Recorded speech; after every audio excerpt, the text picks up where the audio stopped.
Chapter 1. Relentless entrepreneurs driven by spirit of change.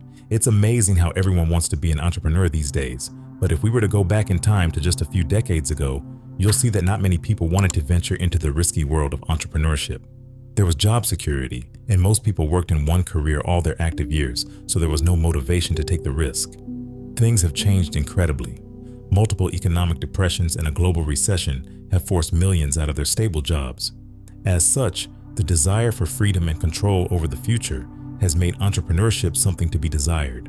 Everyone and their grandma want to own a business these days. The rise of global change makers like Elon Musk, Jeff Bezos, and the like is also a contributing factor. The way these popular entrepreneurs are worshipped in the media is making people desire the kinds of feats they've achieved. Is entrepreneurship really something to be desired? Absolutely. And of course, this summary will teach you how to become a successful one. But before we go into all that, you must know something, and that will determine whether this summary is worth your time or not. The thing is, entrepreneurship is not for everyone. As glorious as creating businesses and selling them may be, that kind of stuff isn't for the entire population. Millions have failed in business but succeeded as enhancers, helping others grow their business. This goes to say some people will only find success and fulfillment working for others. You should know what side of the fence your unique wiring falls before leaping to start your first business. Are you ready to pay the price that entrepreneurship demands? The journey isn't as cozy as the media depicts. When you look past the glory, you'll see that entrepreneurs live mostly lonely lives. Confusion and uncertainties are also things they deal with consistently. Ask yourself if these are things you're willing to endure. If you're certain about giving it a shot, then let's dive into the proven strategies for building a 7-figure business from the ground up. Chapter 2. Audience research paves way for product selection. Aspiring entrepreneurs new to the startup process often get stuck deciding what products to sell. It can be especially tricky if you've never started a business before. However, it's important not to make the mistake of spending too much time at this stage. In this chapter, you'll learn how to select the right products that people are willing to pay for. First things first, don't start selling randomly just because you've identified products that sell. That's what newbies do. They search the internet for hot products and then get them at wholesale prices to sell. That's a short-term strategy. A competitor can knock you off anytime, particularly because you're just selling on merchant sites and don't have real customers. What to do instead? Build a brand that sells niche products to clearly defined customers. That way, even if Amazon shuts down today, your customers will still know how to find you. A brand is beyond just logos, a fancy website, good packaging, and all.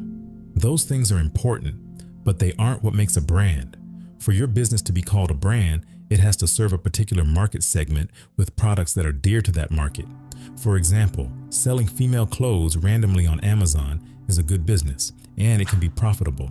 But if you want to build a lasting brand, you have to take it up a notch by clearly defining and niching down on a particular target market, say, breastfeeding moms. The sort of clothes women wear when breastfeeding is different from what single women and empty nesters wear. Deciding on a particular niche also means you can deeply study the market and know the range of products that will serve them.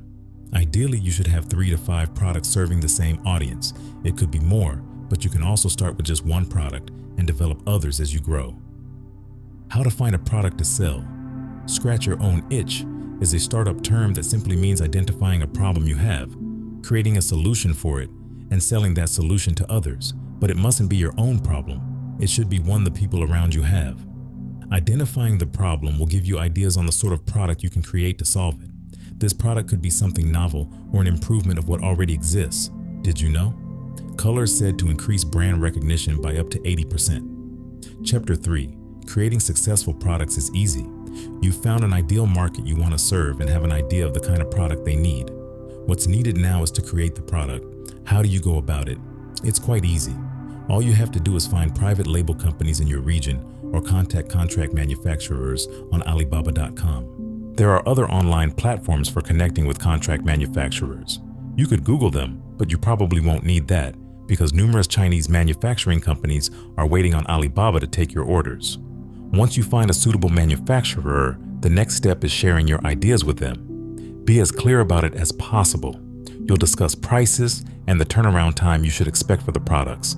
Ideally, you should test the product and ensure it meets your requirements before asking for multiple supplies. In this testing stage, you can choose to experiment with yourself or a small group of people that represent your target audience. Copy the tactics software companies use. Give out the product for free to these small groups of people and get their reviews, just as software companies do. It's important to note your product development stages because you'll need it when marketing. Few things are convincing, like showing how your products are different from those of your competitors. Also, being open about your development stages is a good medium for proving that. Chapter 4. Social media provides powerful leverage for business growth. Do you know how media personality and businesswoman Kylie Jenner became the youngest billionaire in the world? By maximizing her media influence. When she launched Kylie Cosmetics, she already had a huge online and offline following. It was easy to convert those die-hard followers into paying customers. This sort of media power is what social media influencers and course creators also leverage to drive massive sales. Not everyone is a Kylie Jenner, but with or without media influence, any entrepreneur can use social media as a sales tool. Let's discuss how you can do this in your pre-launch phase, using a case study from one of Ryan Moran's businesses. Ryan Moran and his partner wanted to start selling yoga products. They ordered the products, but it was going to take 8 weeks before they got to them. They thought of a way to create awareness before launch, and the idea for a Facebook page struck Moran. They created the page, called it I Love Yoga, and began creating content. Slowly, it started to gain traction. People were following and engaging with the page. Moran and Sean, his partner, used the page to talk about their products shortly before their shipment arrived, and they got a ton of pre-orders from that tactic. This is an evergreen strategy. You may not use Facebook pages, depending on the nature of your business, but find a social media platform that suits your product. Begin creating content your audience will love even before launching. Also, run social media ads and podcast ads if you have the budget. Some entrepreneurs have also found success from using niche influencers to market their products. All of these are things you can do without any massive followership. Heck, you can leverage social media even if you just opened accounts today. You just have to be strategic about it. Chapter 5. Success in business requires making your product unique. Most entrepreneurs think that to be successful in business, you need to reinvent the wheel or change the face of your business entirely, but this is not true. The key to your product becoming successful is making it different, even if it's just in one small way. If you keep reinventing or what you have is not unique, you will not get the desired success. To make your product successful, focus on refining and creating something unique, not revolutionizing. Striving for perfection is less effective than offering something realistically appealing. Quality and uniqueness do. Rather than guessing your path to success, prioritize obtaining feedback on your products to make necessary improvements and effectively reach your target audience. Solve a specific issue with your product. Identify and connect with those facing this problem and use their purchasing responses as valuable feedback. Pursuing an elusive perfect product or ideal branding keeps your product in a state of fantasy, delaying the financial success you desire. While some focus on enhancing packaging, redesigning logos, and tweaking colors and fonts, these efforts may not always yield results.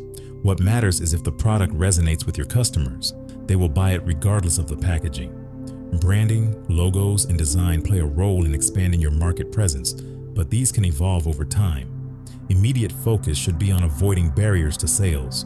Product refinement and uniqueness are ongoing tasks, with mistakes being an integral part of the business.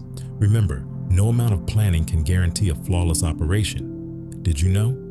When selling on platforms like Amazon, your packaging often goes unnoticed by customers, as all they see is the standard Amazon delivery box.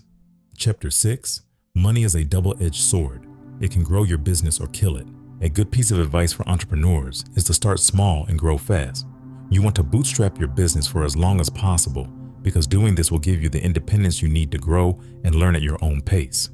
Aside from making you lose some level of control over the business, taking money from outside investors means you have to be accountable to someone. That can be a good or bad thing, depending on your goal with the business. If you're after a lifestyle business that will enable you to have the freedom you want, then jumping to get investors' money might not be a good option in your early days. However, if your business has grown to the stage where you need to expand but can't afford the capital, you should seek investors. It will be easier at this stage because you have proof that you can multiply any amount given to you. If you need extra money for your business but don't want to get investors involved, there are still two options for you. First, you can make use of crowdfunding. Sites like Kickstarter have helped entrepreneurs generate the capital they need to expand. The second option is to get a loan. Debt is often considered a negative thing, but that's not necessarily so. There's good debt and there's bad debt. Bad debt is loaning money to spend on liabilities like fancy cars, but when you borrow to invest in a venture that could multiply the money, that's good debt. So the bottom line is to bootstrap for as long as possible before seeking partnership or taking loans. Chapter 7. Building a customer list. Choosing a product to sell is a challenging step for many, leading them to opt for a regular 9-to-5 job instead. Determining the nature of your business, identifying your target customers, and producing your product is a significant undertaking. This is the reason why many never reach this phase of business development. The old saying holds true: real progress begins with a sale. In this phase, you're likely to fixate on each detail and agonize over decisions. Temptations to heed varied advice or build intricate sales strategies will arise. However, your primary goal remains: achieve a sale. Consider compiling a list of potential customers or promoting your products on social media. Engage with these customers directly through calls, emails, or messages. Focusing narrowly at first can spark momentum that rapidly grows. At this stage, your entire focus should be on sales, setting aside grand plans to concentrate on securing orders. You don't need to be a social media star or have a large following to ensure initial product sales. Smartly tapping into a prospective audience is key. The early months in business are often termed the grind, characterized by intense effort. It's common for new entrepreneurs to experience discouragement, anxiety, and worry if sales don't materialize immediately. But you can beat this by taking the following positive steps. Run advertisements. Your target should be to get more audience for your business. Engage that audience with content that appeals to them. Document the launch of your product so that your audience is primed and ready to buy when you launch. Getting to this point is hard work, but if you can do it successfully and get your audience or prospective customers prepared for your product, you will beat any barriers. Conclusion. In this summary, we considered steps anyone can take to build a successful company from the ground up. The first thing we dealt with was the entrepreneurial mindset. Not everyone is meant to be an entrepreneur, but the journey is worth it if you're ready to grind and face the risks that come with it. After deciding to be an entrepreneur, the first thing you have to do is find a product to sell. However, we said that just Googling hot products to sell isn't the way to build a sustainable business. Start with deciding on a market segment you want to serve. A good strategy is to start with your own life. What's a pain point you wish someone could solve for you? If you thought hard and can't find any, look at the lives of those around you. How can you make their lives better, easier, or more efficient? Identifying a market segment and its pain points will give you an idea of the sort of solution to create or improve on. Next, find private label companies or contract manufacturers who can help develop this product. And if it's something you can do yourself, great. When your product is cooking, start making noise about it on the internet. Create digital footprints for your brand. Run ads to get more eyeballs on your content. Then create pre-order offers that your warmed-up audience can't refuse. Grow your business from no sales to several sales a day, and then to multiple sales per day. As the business grows, you may want to sell it off to bigger brands or keep it. If you decide to sell it, don't make the rookie mistake of not thinking things through and researching enough to negotiate properly.